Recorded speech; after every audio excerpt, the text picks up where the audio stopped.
from the heart of America in Chicago, Illinois. It's time for Roker Radio with Al Roker Jr. And now, Al Roker Jr.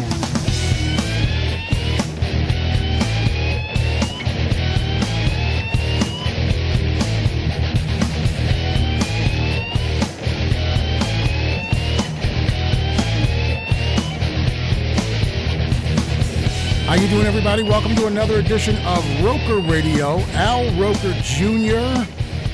here with Dano, as usual. How you doing, brother? Doing good, Roker. How are you, man? It's been a while. It's been a while. I usually say, I've already misspoken. I usually say a special edition of Roker Radio. And this is a special edition of Roker Radio because we are being joined by a special guest momentarily.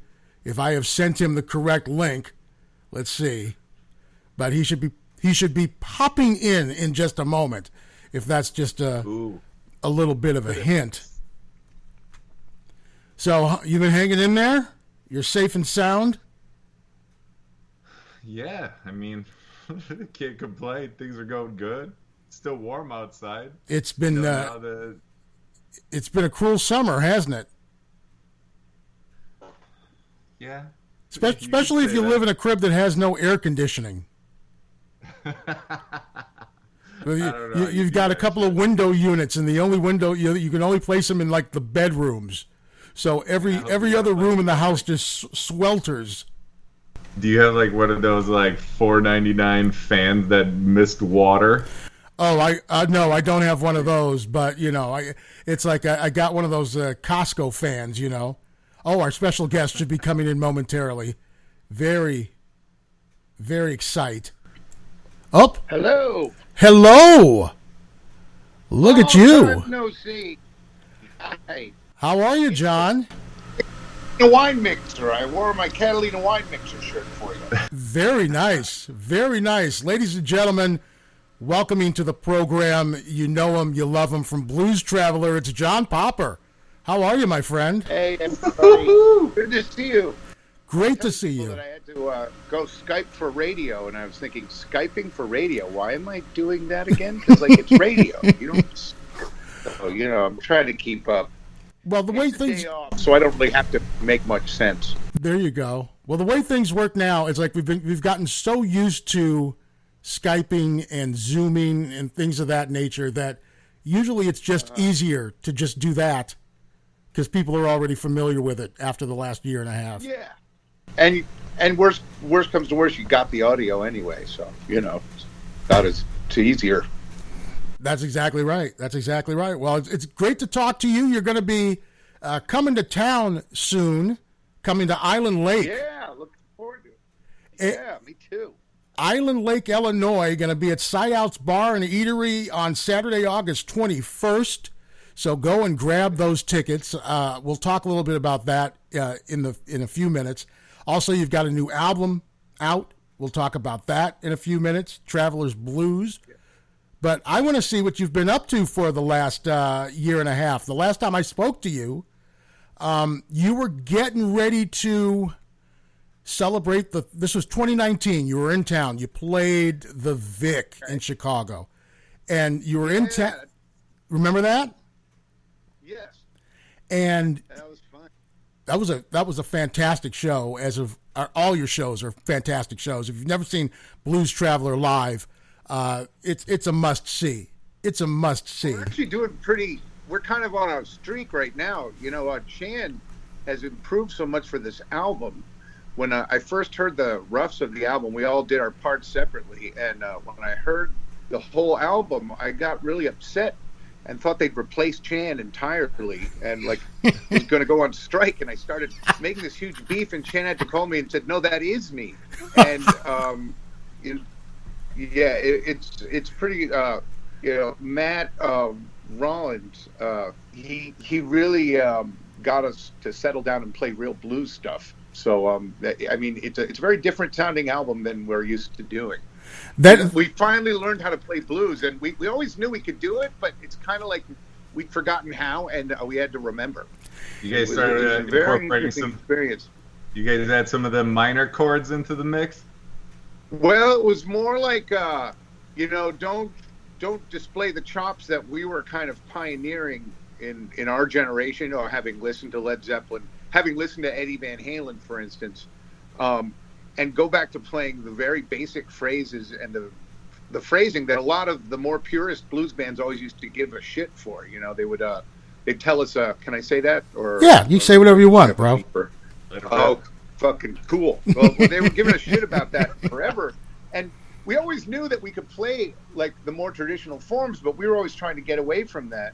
And then when it was time to, it was Round Hill Records had this great idea of doing us playing classic blues stuff.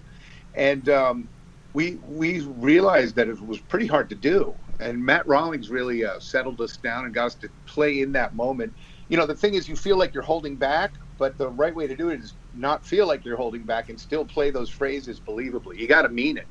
And it took us a while to remember. It was kind of a weird irony that Eddie Van Halen passed while we were making the record. We were in the studio making it when he died. So it was a very kind of symbolic. We had to sort of unlearn that. And now when we're on stage, we kind of balance both a little bit. I don't know, maybe that's just us getting old. You know, you start to appreciate what you're doing. No, you're not getting old. You're like fine wine. You're getting better with age. That's how that works. That's what I mean. Yeah, I would rather be an old wine than a fresh wine. That's exactly right. There's like a couple of benefits to old age and wisdom or perspective. But, part of it is that you can't do what you used to do, so you have to do it smarter. I guess that's part of the definition of evolution. But lately, there's just been this wonderful combination of everything, and it's all fueled by the fact that we haven't been playing for a year. You were like, what have you been doing since 2019? I've been sitting on my ass watching TV. I caught up on Hill Street Blues on the H&I network. I watched it like 3 times through. I now have the entire plot of all 7 seasons of Hill Street Blues pretty much committed to memory. Oh, nice. People forget how great those Stephen Bochco shows were back in the day. It's a little bit before Dano's time, but you and me, we know. You see Michael Conrad and Daniel Tavanti, these old cowboys you'd see on the 70s TV shows and Columbo episodes, and then you see Cuba Gooding Jr. and Tim Robbins as rookie cops. It sort of was the center of entertainment. It's kind of weird. I could do a thesis on Hill Street Blues. There you go. Yeah, I'm sure we all have our show or two that we just went over and over and over and watched during the pandemic. Were you on tour when the everything shut down? It was really funny because the band and I were having an argument. I'd broken my shoulder. I fell down some stairs in Kansas City and broke my shoulder when you saw me.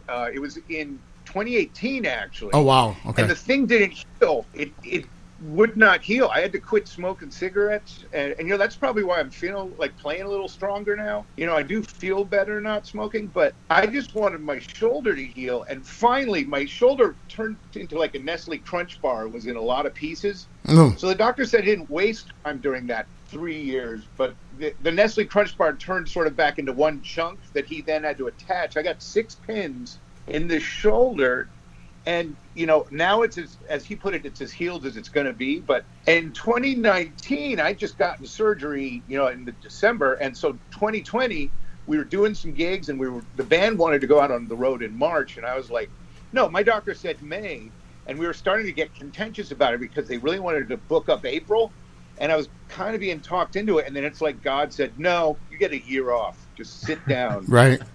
Awesome. So then, what I did is I made 2 records and did a movie part. So that's me trying to take a vacation. Nice. By the way, notice people, when you're bigger guys like me and John, and you need to make an analogy, you always make a food analogy. Yeah, my shoulder was like a Nestle's Crunch bar. Yes, so that is our perception. Also, landmarks, it's by the McDonald's over there. That's exactly right. Make a left at the McDonald's, and then you'll see a Taco Bell. Turn left there. It's the most counterintuitive landmark because there's a Taco Bell every 30 yards. So unless you're a real food addict, you don't understand what that means at all. Which Taco Bell, Right, exactly. The northeast corner, the one with the good tacos. Right. So with COVID and your shoulder, you were off the road for how long?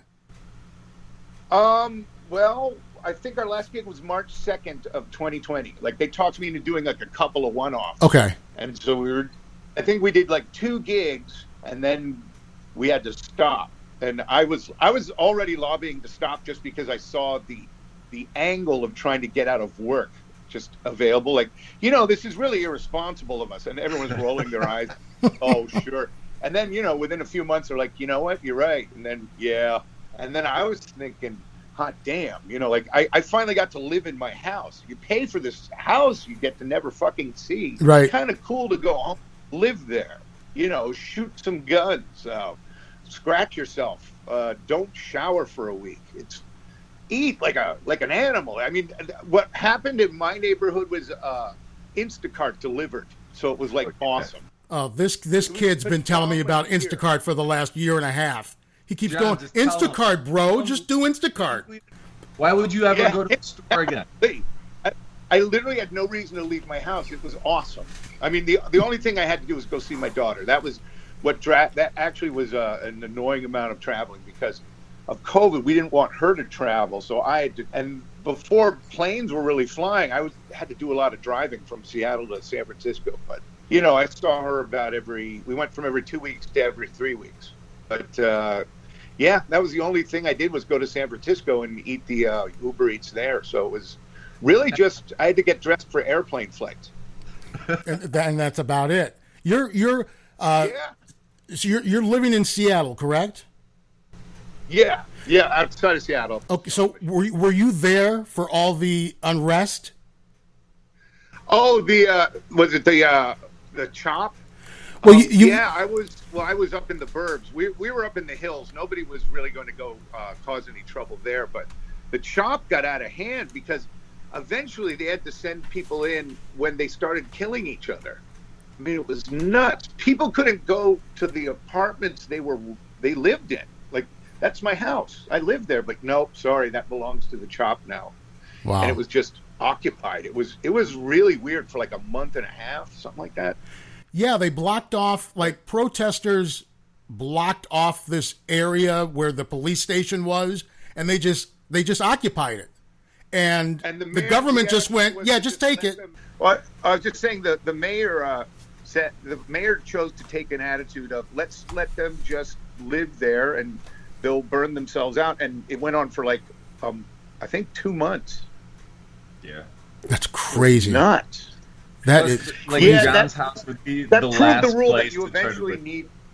You need cops eventually. Like that's the thing. That sort of proved the rule that if you really don't call anyone in, it'll continue, and then eventually people started just shooting each other. And a kid got. It took like a 12-year-old getting shot or something like that. Jeez. And then they cleared it out in a matter of 2 days, which is really what should have happened. And you've got to be sitting at home going, why didn't you do this in the first place? Yeah. Well, I got to say, there was definitely 2 elements. There was actual protesters where I live, and then there was a criminal element that was really good. Like they showed up in Bellevue, and then were instantly joined by people who were decked out to do some B&E. Those people joined with the main group for about like 20 minutes, I hear, and then broke off and went to like, I don't know, Marshall's or something like that. It was, I can't remember the place, Marshall's or some place like that. And Nordstrom's, that's what it is. Right. They went into Nordstrom's, cleared the place out, and just dispersed. And it was just a very organized, bunch of guys saying, let's do this. We go with the crowd. It distracts everybody. It was an opportunity for a lot of people. They did the same thing here in Chicago. You had protesters, and then you had, and I always say, I always would tell my wife, make sure you turn the car alarm on because the car alarm doesn't do anything. I said, no, it doesn't. But I said, but if you're going to break into a car and there are 2 cars there, and one has an alarm and one doesn't, which one are you going to break into? And she says, the one that doesn't have the alarm. I'm like, exactly. Right. These criminals are opportunists. They're opportunists. Yeah. So, people are rioting. Let's go down there and let's take advantage of the situation. And they were organized, bro. They were organized here. They were more organized than the police were. It's impressive. They were more organized than the than the protesters. Like that was really how you could spot them. The protesters are looking around, they're taking it all in, and the people who are breaking and entering, they're not looking at anything. They're looking down, they're moving fast. They got the right equipment to move and run and carry stuff. It's a pro gig. Yeah. To that extent, I gotta respect the criminal in them, but as somebody who like has to pay for it through taxes somehow, or you gotta make Nordstrom's right again, and then they jack their prices because of that. That's certainly annoying. Yeah, exactly. I mean, at the end of the day, it's more envy. I can't run and climb, and I always get caught in everything I do. So, right, I would be a shitty criminal. Right. Exactly. Pisses me off. On behalf of all the other shitty criminals, fuck you, criminals. Well, I'm glad that during the time off, during the break, you were able to, unlike me, I didn't learn a new language. I didn't learn how to play an instrument or anything like that. But I'm glad that you and Chan were able to be constructive during the downtime. I think I was surprised at how constructive I wound up being. I did 3 big projects, and they were all just like a few weeks at a time, but the travel involved was annoying then. Just having to go through all that stuff was a pain in the butt. But I also had, my girlfriend is out in Ohio. So between my daughter in San Francisco and my girlfriend and home, I'm kind of already moving in a big triangle anyway. Right. And once you get used to that, you're like, well, I'm up already. I better focus on something. And you do start to go a little nuts, when you've got nothing to do. I really believe that I'm someone, if you gave me like $1 billion, you'd never hear from me again. Like I could sit in a hammock for a generation and just sleep. But apparently I had that year to do it. And somehow I wound up driving from, San Francisco to New Mexico by myself. And I mean, that was fun, but it was a lot. I didn't sleep nearly as much as I thought I was going to. That's weird. Yeah. People handled the downtime in different ways, and sounds like you did a pretty good job with it. Were you able to play the Red Rocks show last year? No, we missed 2020, but 2021 was sold out, and it was our first gig back. Playing in front of people. 4th of July, right? And and it's a mile up in the air, and just to add pressure, we got on CNN. It was part of Biden had us and REO Speedwagon. I mean, I'm making a connection. CNN asked us to do it. I can't say Biden asked CNN to do it, but it seemed part of America is officially back now. Right, it's right, July 4th, right. We were part of the established things that people do on July 4th, just saying everything is back to normal, everybody. And, so we declared normalcy, and of course it's worked out great. Well, you're back on the road now, and like I said, you're going to be in Island Lake. We're booked through Halloween right now. Oh, nice. The way it's going, we'll be out till. And I said earlier, if you haven't seen Blues Traveler live, you really have to go, because it's really I don't know, what do the kids say? It's 100. They go 100, right? They're 100 when they do a show. Yeah, we hurt ourselves. We play until we just can't play no more. That's what we try to do. No, I will turn to Dano and go, I'm standing here watching them play, and I'm exhausted. I'm not doing anything, and I'm exhausted. They're the ones who are working. So how is it that you are night after night, after all these years, you guys are still able to do it and do it at that level? We're a very exhausting band. I mean, generally we will leave you exhausted, and you just get sick of it. You're like, what the hell? Oh God, I gotta sleep. I'm just so. You will be tired at the end of a show, I promise you. You will not be tired. As a musician, you'd probably be pissed off. Watching you guys just blows my brain. It's just like you guys just jam your asses off from the first song. I'm happy to say it's a good autopilot we found. It's like you kind of go to sleep. It's going into a trance-like state, and when you're singing a song, you've got to sing as hard as you can. And, and when they're playing, they play as hard as they can. And that's what we do. Right. And it's fun to be able to do it again. There's a real sense of excitement when we got to play that we don't quite know what's going to happen in this exciting way. It's sort of like back when we were first playing. It feels like 1991 to me because we have a confidence, but we also are not quite sure how this is supposed to go. And so we're getting rid of a lot of shit that bored us. You know, you get into ruts when you're playing a band, especially a jam band. You find a solo or a musical little interlude that you get used to doing, and it becomes your thing. And then after a while, you exhaust it, but you feel kind of chained to it.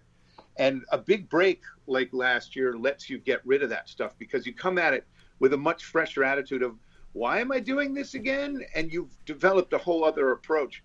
And especially with what Matt Rawlings was making us do for the blues record. And really, it wasn't about just playing slower. It was more about calming down and letting it be as basic as it can be without missing anything. And it's a weird thing to do. It's really the calf and the bull, and you got to walk down and fuck them all. And it's kind of that feeling of patiently executing your phrases with a confidence that you don't think you deserve, but you look around and everybody believes it. And so all you got to do is believe it. And that's a weird thing. That's like I said, a great thing about getting old is you get to look at it. You know how it's going to go, and you can't fake that.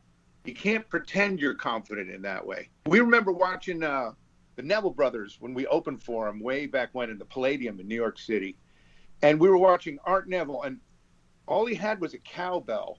But he had so much authority with that cowbell. He was running the whole jam at that point. The whole room is swinging on this pendulum that he's the axle that it's swinging on. And it was an amazing thing to see a guy run a room with, we all were commenting on it like, man, I wish I could play a cowbell like that. It made that skit with Christopher Walken like really funny to us.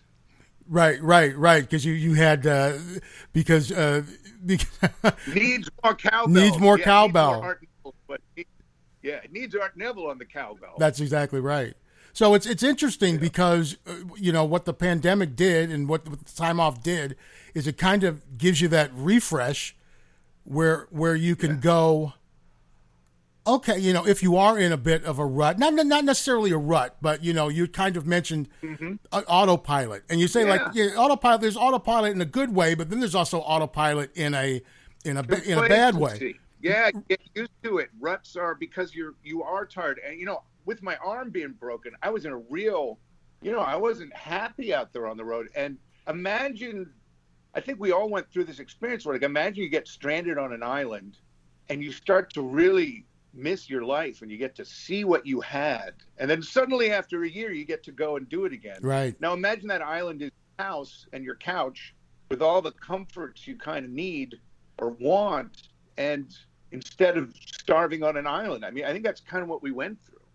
For us, we figured out a way to survive that year. We had some money saved up in something and we were ready to go, and that really made it possible for us to spend that year building up content and, thinking about what we had and getting ready on how we were going to play again. And I don't think we were consciously doing that, but I think you're right. It just kind of happened that way where you miss your life and you get to put it in perspective and you really appreciate the good things.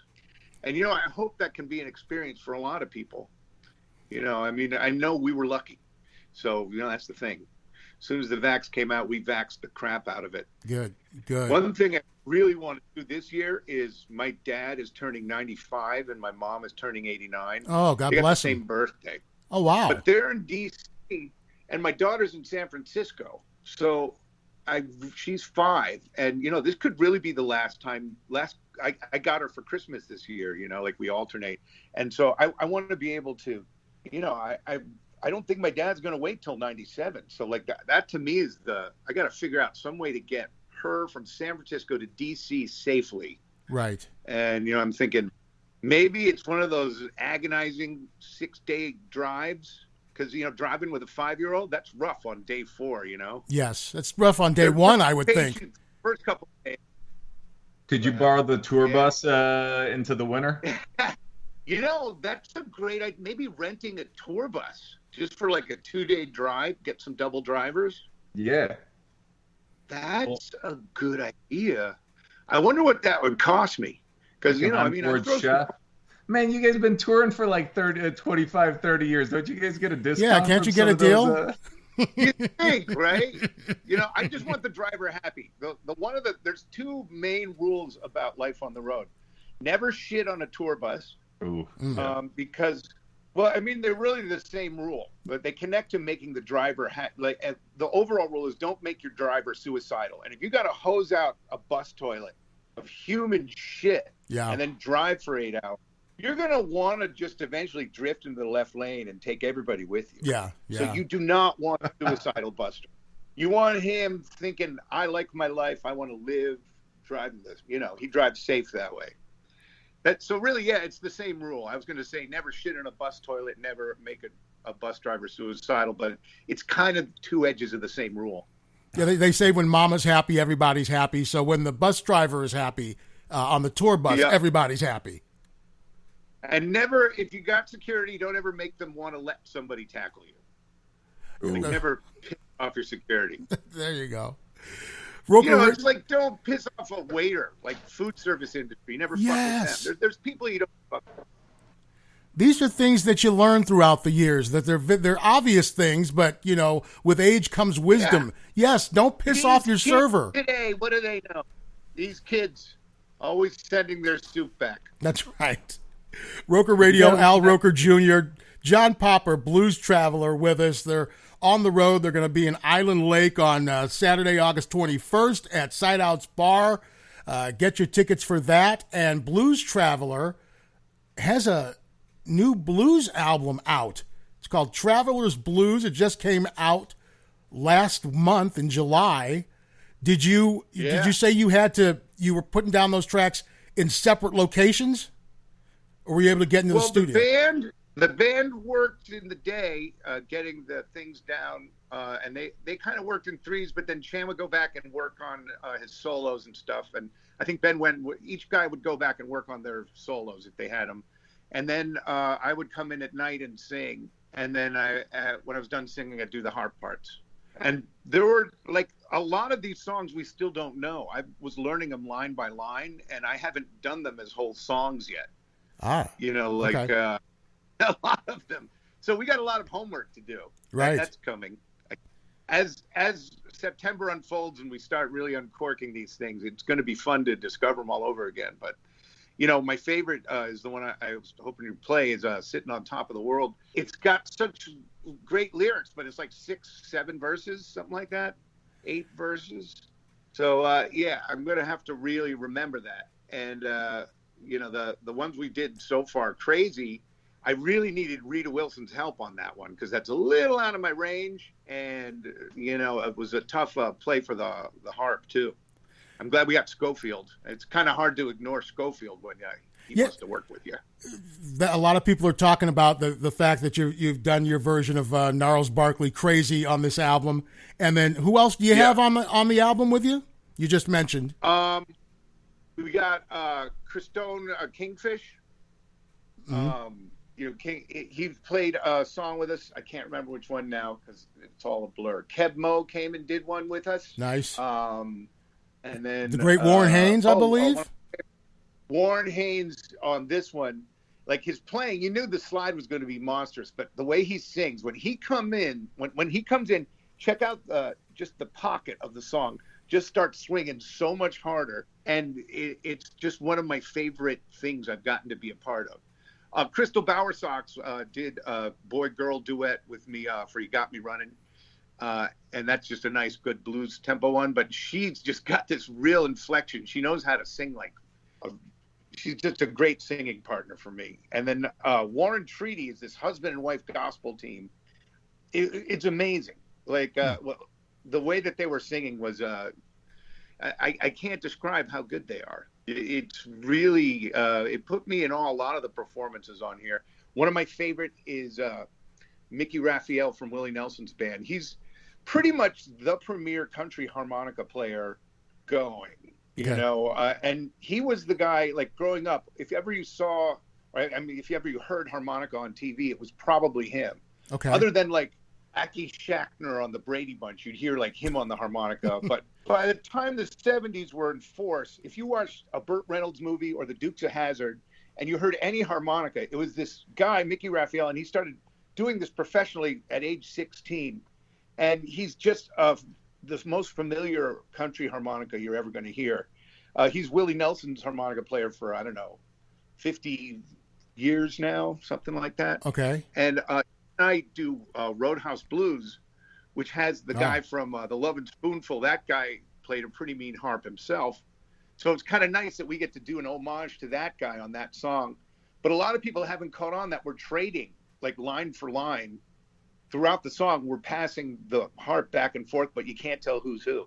Because we're both doing it just with handhelds, just acoustically. Yes. It's really kind of hard to tell the difference. And I really love that. Like, to me, that's a very flattering. I love that effect. That and I think the Warren one are my favorites, though. I've been interviewing you for 20 plus years, and I've never really asked you about how you got into the harmonica. It's not really something that people do, and I would never think to ask, like, oh well, who were your idols growing up? As far, because I don't even know if I could even name another harmonica player, to be perfectly honest with you. There's a few of them. Was it Hank Levy? I think it's the best diatonic harmonica player, technically, bar none. He can play chromatic scales on a blues harp, and I've seen him move in two different directions. Like, technically, he does stuff that nobody knows how to do, and he'll go right when you try and ask him how he does that stuff. That's where he gets all coy and like, oh, and right. Like he won't tell you. But when I was growing up, I guess I wanted to be a comedian, but I'm just good enough to know that I'm not sustainably, consistently good enough to do it. Okay. I'm sometimes, but it's really good that I've got a song I can jump to, when I run out of bullets. Right. But, so like I was into Saturday Night Live, and I was into, Steve Martin, and like it was the 70s. So staying up on Saturday was like this cool thing you got to do. And big deal. Yeah. To see. And so it was when I saw the Blues Brothers that that put the hook in me kind of early. But that led me to, somebody said Dan Aykroyd, Elwood sounded like Paul Butterfield. So I'm like, who's Paul Butterfield? And I go out and I find a Paul Butterfield album. I'm like, holy shit. Because Butterfield he would do amazing things on the harmonica that no one had done. His approach to phrasing was more like a horn. And I was attracted to that. And I actually got the live album, and I went to kiss the album because I was so excited about it, and dropped it, broke it. Oh. But I had the other disc. I woke up every morning and learned Drifting and Drifting, the harp solo on that. Every morning it was like a calisthenics for me. I'd get up and I'd play that solo. And I eventually, Paul Butterfield got me into the Chicago blues sound. Elmore James was first. I went and got an Elmore James record, and I was living in Princeton, New Jersey, and they had this great music store, the Princeton Record Exchange. Okay. And I was talking to somebody, like, towns that got those really good old vinyl stores really do help you learn about music, because I got Elmore James and I got Johnny Lee Hooker, and that led me to Muddy Waters. It was kind of a nexus point. That led me to a whole bunch of people affiliated with him, and somehow that led me to Jimi Hendrix.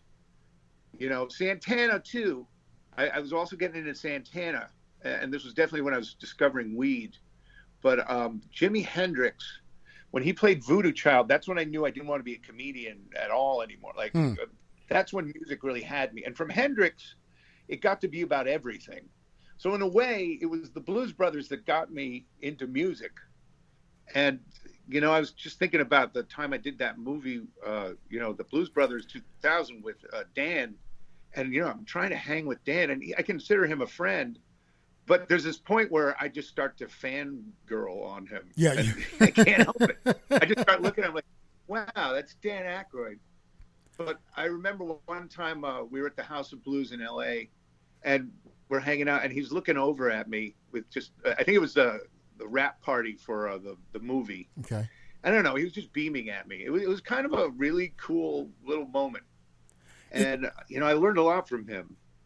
And, I think the Saturday Night Live guys, I was just reading a thing about Second City, and I was just really, it's amazing how much of an impact they had on me. Bill Murray, the same thing. Like, I've hung out with him, but there's a point where he matters too much. And I can't just have him just be a dude hanging there who happens to be Bill Murray. Like, he's Bill. It's like Mount Rushmore is hanging out with you. You can't help it. You've brought up you've brought up so many different things here. Okay, let me try and squeeze a couple of questions in here about what you've just brought up. First of all, the Blues Brothers, the original Blues Brothers, is one of the greatest and most iconic and most beloved Chicago movies of all time here in the city. Blues Brothers 2000, not so much, but oh yeah, well. Except for the Blues Traveler part. Dan Aykroyd is not a dumb person. I feel like our scene in the movie was that it turned into kind of a video. Yes, that's what I was going to say. That Dan Aykroyd is no dummy. He wanted to get these people on film while he still could. Yes, and that's the thing. Like Aretha showed right back up. James Brown was right back there. But I loved Sam Moore because we didn't get Sam Moore in the first movie. And I think that there was some new stuff. I liked the fact that they had that super band at the end, the Mudcats. Yes, yeah. And it was really fun. And I had a chance to be in the Mudcats, or I could be the harmonica of the little blues brother. The little kid. Right, the kid, Buster. Right. Yeah, and so, he's been to a bunch of shows of ours. It's weird how he's grown up, too. But, he didn't stay a kid, the nerve of the guy. But we, getting to be symbolically the future of the Blues Brothers as far as the harmonica sound was way too tempting. Like the symbolism of being the next generation of the Blues Brothers, at least being Buster's harmonica, I couldn't resist that. And yeah, it was definitely, I think, like me and Johnny Lang and anybody else who got to be in the movie the second go round was like, yeah, I get to be in the movie this time. And that element certainly overpacked it and didn't let it be the nice spontaneous thing it was in the first movie. I think in the first movie, Dan wrote a comedy, an epic, he wrote an Odyssey of sorts. But then what wound up happening was he did it at a time when Atlantic wasn't taking seriously Aretha and James Brown and all the artists in that one. Yes, right. You're forgetting. Ray Charles. Right. All of those guys were kind of getting treated like shit right at the time when the movie came out. And it gave them another 10 years of careers and really exposed kids like me to that music because I'd never seen them really before. Growing up, they were something that I wasn't exposed. I watched Donnie and Marie, like getting to really get exposed to what was originally the Memphis sound that went to Chicago. That's something that was important to little white kids in the suburbs of Connecticut. I can tell you that much. It mattered a lot to me. It's why I got this stupid hat on my head. I feel like I'm perpetuating a tradition that there's something to it, and it's bigger than what they started with. And that was the great surprise of the first movie. And they got to write a love letter to Chicago that was spontaneous. I heard that they were out every night playing with people. And this was back when when Muddy was around. Yes. So they got to play with these guys from that generation. You can't recreate a party like that for the second one on a timetable. So, I think the second movie was clearly an homage to the first movie. Right. And that's what it was supposed to be. That's kind of the way Dan put it to me anyway. And he summed it up. He termed it success. I remember at the House of Blues, he was already figuring out how it would sell down the road. Like, that's what he was thinking. So, yeah, it wasn't trying to be the first movie. Well, when I watch both of those movies, especially the second one now, I watched them both so differently because so many of those people aren't with us anymore. And That's true. I've been lucky enough in my life and in my career to have met and interviewed James Brown, Lou Rawls, Isaac Hayes, Junior Wells. And so... You know what I got to say on Mancow's show? You had Bo Diddley on, and I got to go, I'm with you, Mr. Diddley. Yes. My whole life to say, how fun is that to get to say in earnest? Absolutely. But I forgot about Bo Diddley and Bo Diddley. And then here's another, and again, like, so when the Blues Brothers came out in 80. So I was 12, 13 years old when it came out, right? Yeah. So again, you know how you're talking about James Brown and Aretha, and it's like, okay, it's like, you know who they are, but they're not who they are in a 13-year-old's mind. Right. Yeah. Right. So You're not trying to get laid yet. Right. That's exactly right. You have a very small window, by the way, to get laid in life, as I'm finding out as I get older. Small window. You cut out a section of wall, a door, a glory hole out. That's exactly right. So I just found this out. Yeah. And because it's being, it was just designated a landmark, and it's going to be turned into a museum. But apparently, I've been living a 3-minute walk away from Muddy Waters' house my entire life. No way. I was meaning to tell you that. Yeah, they finally made it a historic landmark. I can literally see it out my back window. That's how close it is? Yes. I took a screenshot. I saw that on Instagram, and I was meaning to tell you when you get out of the damn house, let's go over there. Next time you're over here, I'll show it to you. And then the Checkerboard Lounge was a mile and a half down 47th Street in the other direction. Between the three of us, did you ever steal a paper off his porch? Come on. Damn, No. Roke? Be honest. I would send him pizzas just to say I sent Muddy Waters pizzas. You know, like, it'd be so fun to have like him as a neighbor up the street. He'd be like, "You kids, who's doing this?" Right. I'd love that. Right. Yeah, the city was trying to, the city was going to tear it down. And all the people were like, no, this is, and then they fought. And literally within the last couple of weeks, the city designated it a landmark so it can't be touched. And now it's going to be turned into a Muddy Waters museum. So, thank God. Yeah. I want to go see, I want to see where he grew up. I'd love to see that. Hey, John, next time you're in town. Well, not where he grew up, I get wound up. See, this is where he grew up in Mississippi, right? Yeah. Yes. He came up So yes. I think his house in Mississippi, did they ever make that a landmark? I don't know. I hope they do. But he lived in this house, because what year did he lived in this house over here until about 72 or 73. So, like, probably the Chess Records time is when he got it. Yeah. It's down the road. Just a hop, skip, and a jump from my crib.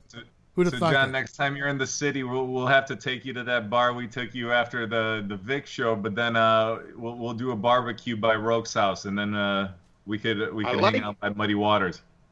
That sounds perfect. There you go. Now order that pizza then. That's right. We'll have pizza.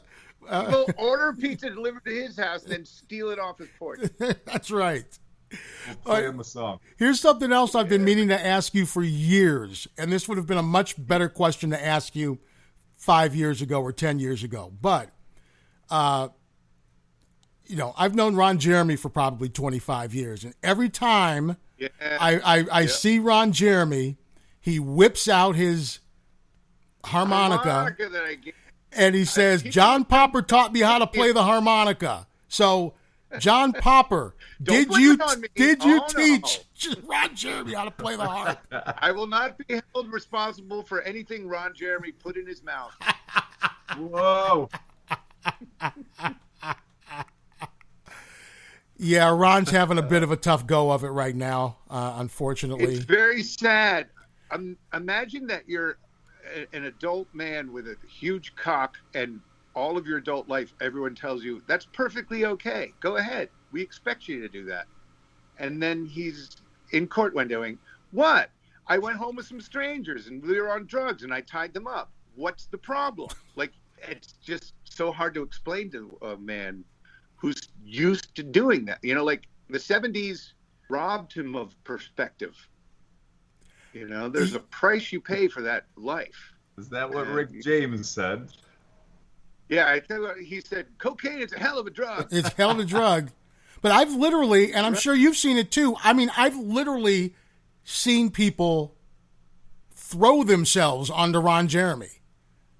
I've seen people start to play with his penis while he's sleeping, and he has to brush them off in his sleep. He gets sleep raped. Well, he's also narcoleptic, so I've also seen him sleep many, many times, standing up even, waiting for an elevator. Yeah. It's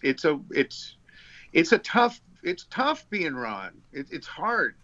He needs to write a book. I pray for him. You know, I don't know what to do. When I see him in LA, or I go to LA, I'm going to go see him. I know that much. Yeah, I hope he's doing well. I hope he's doing well because he introduced me to my current girlfriend. Really? You know, we're both friends. Yeah. Wow. I was at a nudist colony in Hammond, Indiana. Oh, nudes are popping. Yeah. Nudes are popping.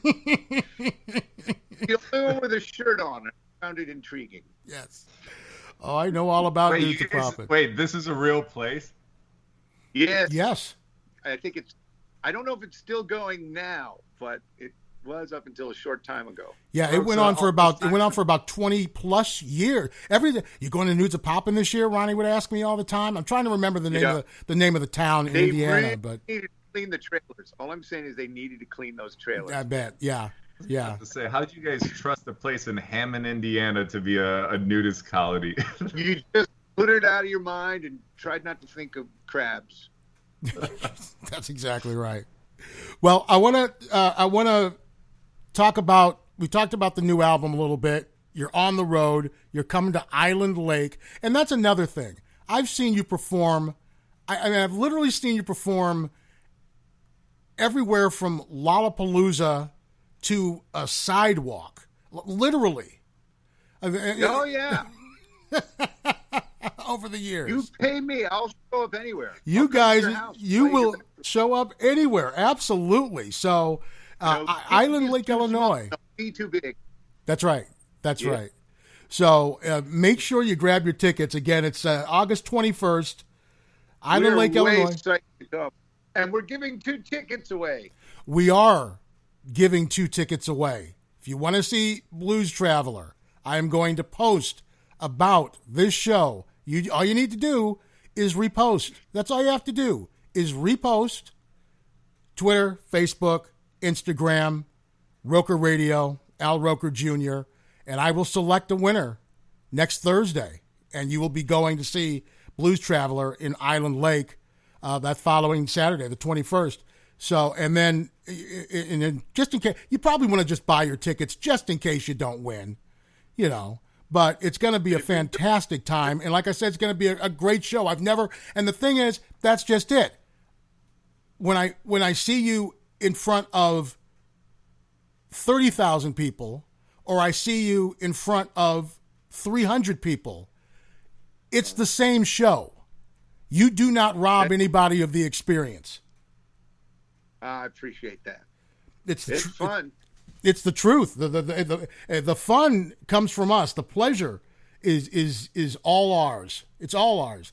A couple of last things. You were talking about how you love the Blues Brothers and you loved SNL. You played SNL once, right? Yes. But was it true that you were like a last second replacement? Yes, Prince was supposed to play, and that's why I wore purple and looked like a giant Barney dinosaur. It was a homage to Prince. And what I was going to do on the show is I was going to get a picture of a jellyfish. And after we were done, I was going to hold up the picture and go, fight the real anemone, and then rip it up. Oh. Like a tornado thing. And then I said that out loud, and somebody heard about it and told Lorne Michaels, who called the head of my record company he can't do that. We're trying not that. That never happened. And finally, it got to the point where everyone was begging me not to do it. And I was all being a diva about it. And I finally said, okay, give me $100 and I won't do it. And my record guy there gives me $100. And I was like, ding, and a light bulb goes off in my head. And every time we had press, I would be like, where's my $100? And it was just as our record was getting big. So they had to pay me $100 every time. And then when our record was over, finally I knew the power had shifted when they said, John, there's some press outside. Give me $100. I'll make them go away. I don't know, Dano, if you remember that. And this wouldn't have been fought long after the Sinead O'Connor incident, right? It was still would have been an open wound for Lorne Michaels. We were 95. I think she was 93. So, yeah, it was like a couple of years after. But, yeah, Lorne Michaels was not having any Sinead O'Connor references, or she did not want to piss anyone off. He didn't want to piss anyone off at all. And so I learned how to make money off of that fear. There you go. That's smart. I don't know. Do you remember this story? Do you remember this, Dano? Sinead O'Connor was on SNL, right? And right at the end, she holds up a picture of the Pope and goes, "Fight the real enemy," and tears it up. I was watching SNL with my grandmother that day when that happened. I was also watching. I was watching SNL. Go ahead, John. Oh, I was just saying, Joe Pesci was watching. He came on the next week and then, told Sinead where to stick it. People got pissed. You were watching with your grandmother, though? I was watching with my grandmother, and I was watching SNL with my grandmother the day that it was Charlene Tilton was hosting, and they were doing a running gag all show long where Charles Rocket was pissing people off during the entire show. And so then Charles Rocket gets shot near the end of the show, and it was "Who Shot CR?" Okay? And that was the whole thing. This was not the greatest time in Saturday Night Live's history. So I remember the Rocket Report. Right. Okay. And so it's the end of the show where everybody's saying goodbye and they're about to fade out and go, and the band's starting to play. And Charlene Tilton, who was on Dallas, and that was why they did the whole thing, says to Charles is sitting there in a wheelchair, and Charlene Tilton says, "So Charles, how does it feel to be shot?" And he goes, "I want to know who the fuck did it." Oh, he said that live on the air? Yes. Wow. Yes. What a show. Man, that was the least of the concerns because Sinead ripped up the Pope. Right. So that was that was the end of his career. That was pretty much the end of her career. Yes. That's right.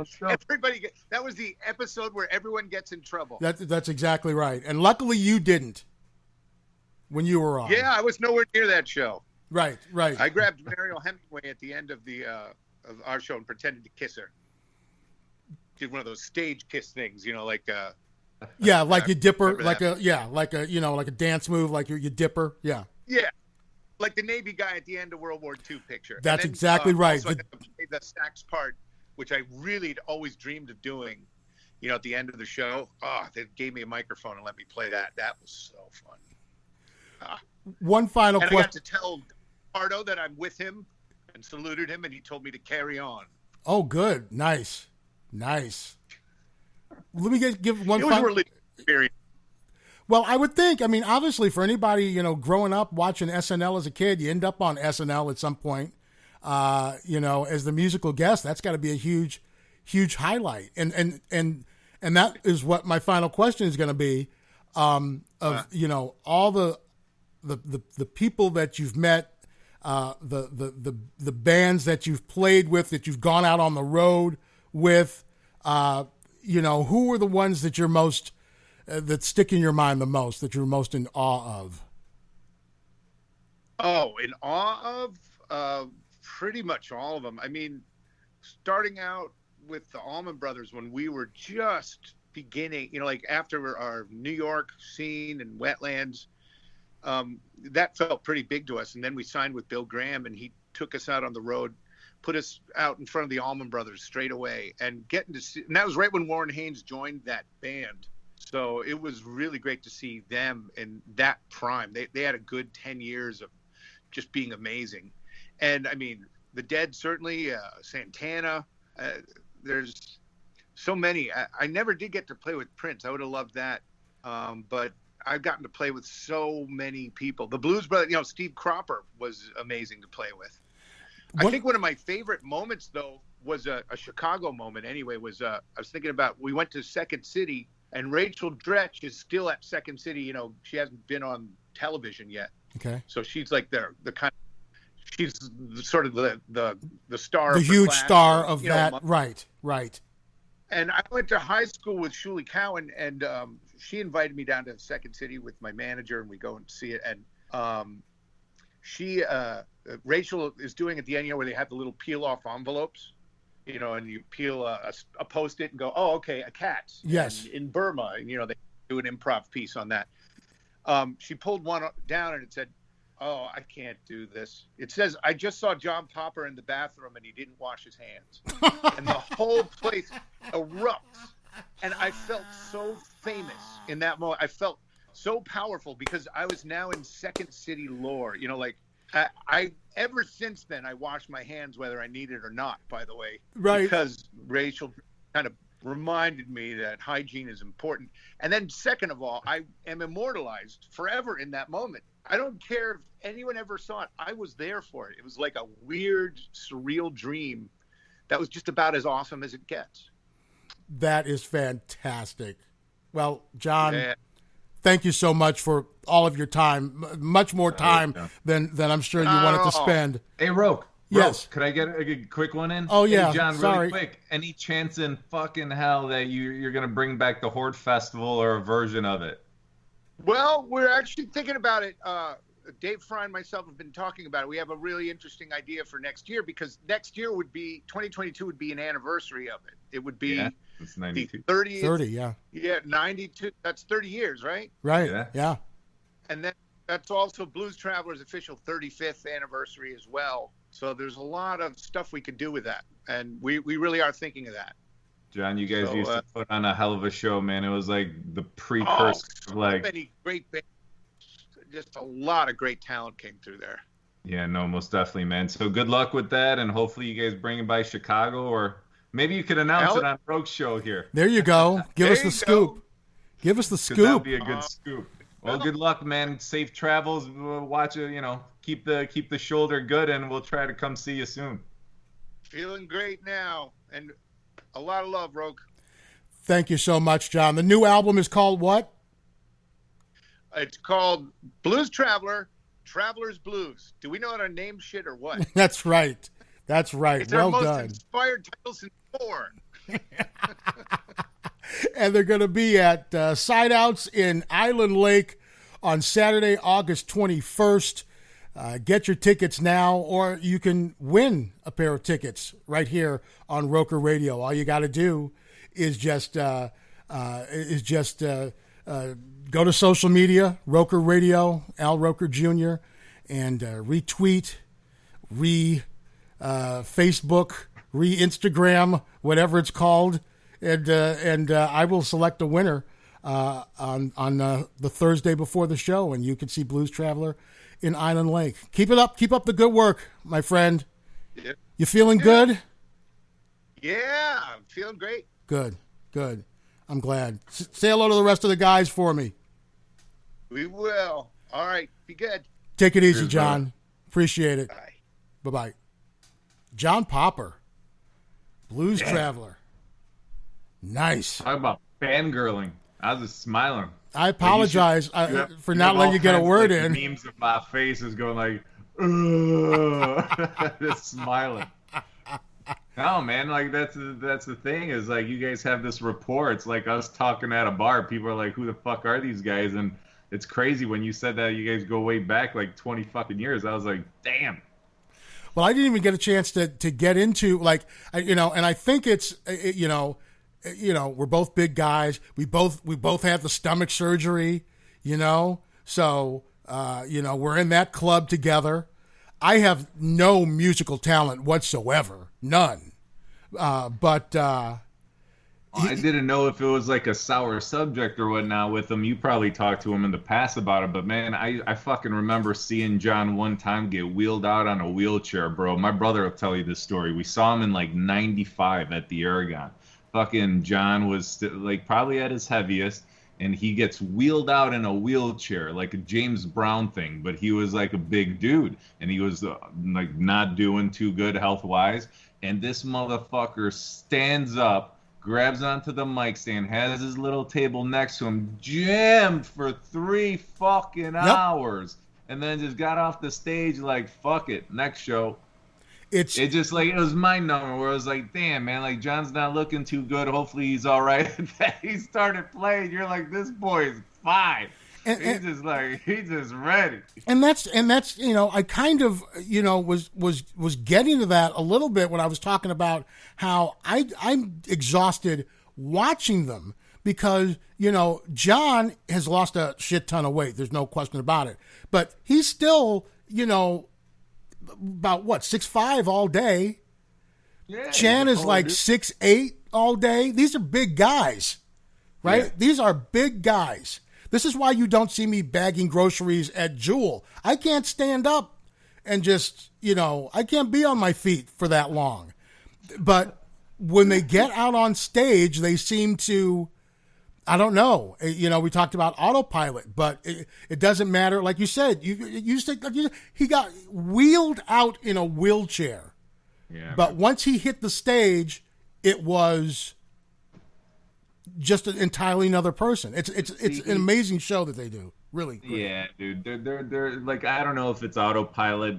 It's for them it feels like autopilot, but they're just fucking seasoned professionals. It's a bad autopilot is a bad it's a bad terminology, because it makes it sound like they're doing nothing. Like, dialing it in. Right. And that's not the case. It's just that you can, it's like they get into the zone or whatever. Like how athletes get into the zone, or it's like people can be, actors, Broadway actors, they talk about how they end up doing 17 shows a week, 2 shows a night, 3 a night on the weekends. But when they hit that stage for the late show on Sunday, after doing, 16 shows prior, something just happens to them. Yeah, like they could have started dialing shit in like, the late 90s and 2000s. After 4 came out, they made their money and they were making their residuals. But no, they like some of their albums since then have just been ass kicking. They're a completely different direction. I haven't got a chance to hear this album yet, so I'm gonna buy the vinyl. I want to listen to it on vinyl. And I just kind of want to see what they do with the whole blues, like slower blues. And I was like Googling some of the stuff while we were talking to him. It's some cool shit. That Kingfish kid is like a 17, 18-year-old kid. He's like some killer blues guitar player, man. You got to check him out. So they're like 2 songs with him. Well, and they do a cover of a Doors song, Roadhouse Blues. I was going to ask him about that, but I don't want to railroad the convo. They do a cover of Roadhouse Blues. They cover Gnarls Barkley's Crazy.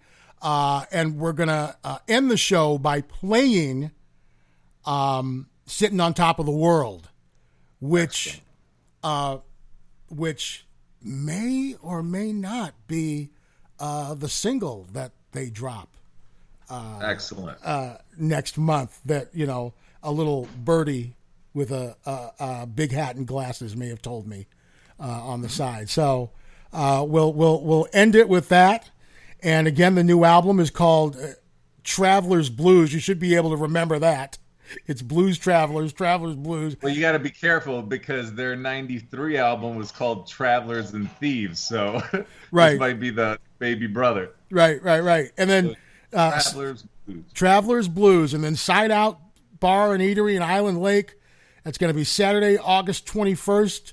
And I'm going to tell you, when you go to that show, you're going to be like, damn, I can't believe that they're putting on a show like this in Island Lake.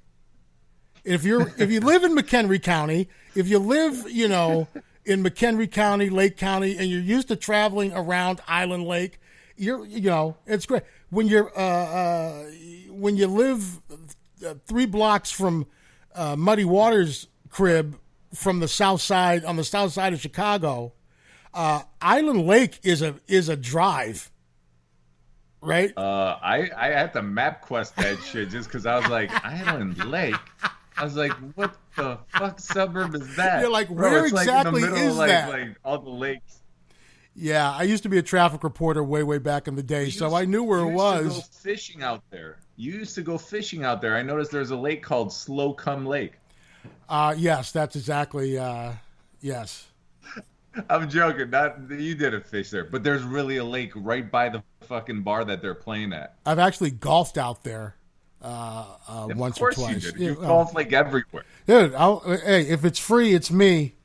So, If it's free, is that your new like hashtag tagline? Dude, that's been my tagline for about 30 years, bro. If it's free, it's holy shit. I gotta do like a fucking new set of t-shirts with your face on it. Instead of Roker Palooza, it's gonna be if it's free, it's me. If it's free, it's me.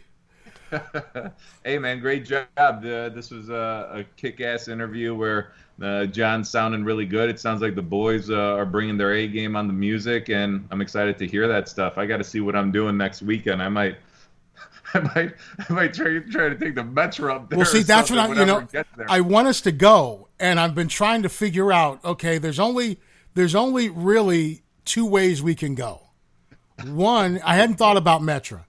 One, I was going, all right, well, we're going to have to get like a motel room. And I stayed in a motel in Crystal Lake before. It was not fun. I used to. I don't even want to ask you why the hell you had a hotel. No. I used to be on our radio station in Crystal Lake, and on the late great Dick Mitz show, and went up there for a bar appearance, and ended up staying at a motel where, like, the covers stuck to the bed, the shoes stuck to the floor. I slept with like one eye open. I mean, it was a little scary. So it was like, okay, so we're either going to need to either get a motel room, or we're going to have a designated driver. And I'm like, well, the designated driver's not happening. I don't know anybody who's going to be willing to. Who are you going to trust? Yeah. Who are you going to trust in Island Lake? Yeah, I'm like, that's not going to. So, I'm trying nice to figure it out. Tree in Libertyville. I know. I already checked it out. It's like $1.29 plus tax. Yeah. Look at you doing your research. All right, we'll talk about this off podcast. Hey, brother, great job, man. Thanks for letting me join in on this. John's been a hero, and it was cool to chat with him. And the last time we got a chance to chat with him at Sheffield's, it was a bit loud. Well, not only was it a bit loud, it was a bit Jameson-y. Yeah. If I recall, because we pre-gamed we pre-gamed there, and did a few jamos, went to the show, did more, and then did more after. And a lot more after. That was quite the night, and it'll be quite the night in Island Lake. On the bus, we almost got on the bus and went to the next city. Dude, that's what I'm saying. We would have been. We should have. We would have woken up in Toledo. Imagine trying to get back home from there. Fuck that. All right, brother. Stay safe. And if you want tickets to try and win tickets to see Blues Traveler in Island Lake at Sideouts on August 21st, just go to social media, look for Roker Radio, look for Al Roker Jr., and all you have to do is like and retweet and re-Facebook and re-Instagram the post that I put up. And of those people that do that, I will randomly select a person to win a pair of tickets to see them in Island Lake on Saturday, August 21st. And I will be selecting that on next Thursday. So, and if you're a really good winner, you'll give Roke a ride back home. Oh, that's... I didn't think about that. I know there's no condition to it, but that would be yes. And then you'd have to give me a lift back to the crib after the show.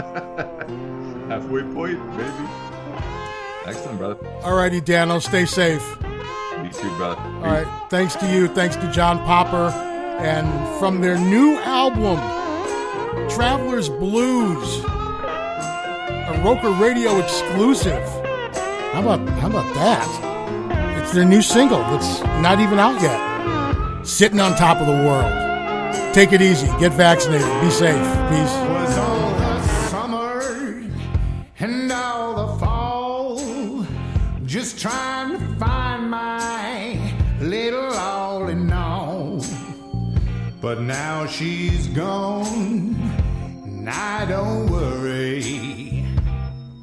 I'm sitting on top of the world. Was in the spring, one summer day, just when she left me, she's gone to stay. But now she's gone, and I don't worry. I'm sitting on top of the world. Oh, come here running, holding up your hand. Can't give me a woman, can just kill a man. Now she's gone, I don't worry. I said I'm sitting on top of the world.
I didn't know your name. Why should I worry and pray in vain? But now she's gone, and I don't worry. I'm sitting on top of the world. Going down to the station, down in the freight yard. Gonna catch me a freight train. Worked on got hard, but now she's gone, and I don't worry. Sitting on top of the world.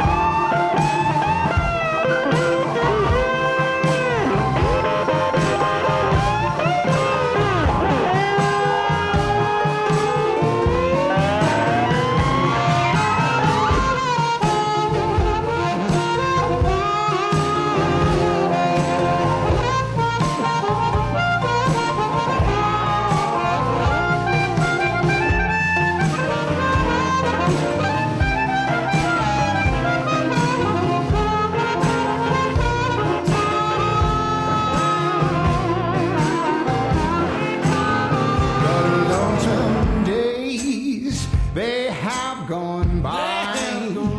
Why should you beg me and say goodbye? Goodbye, goodbye.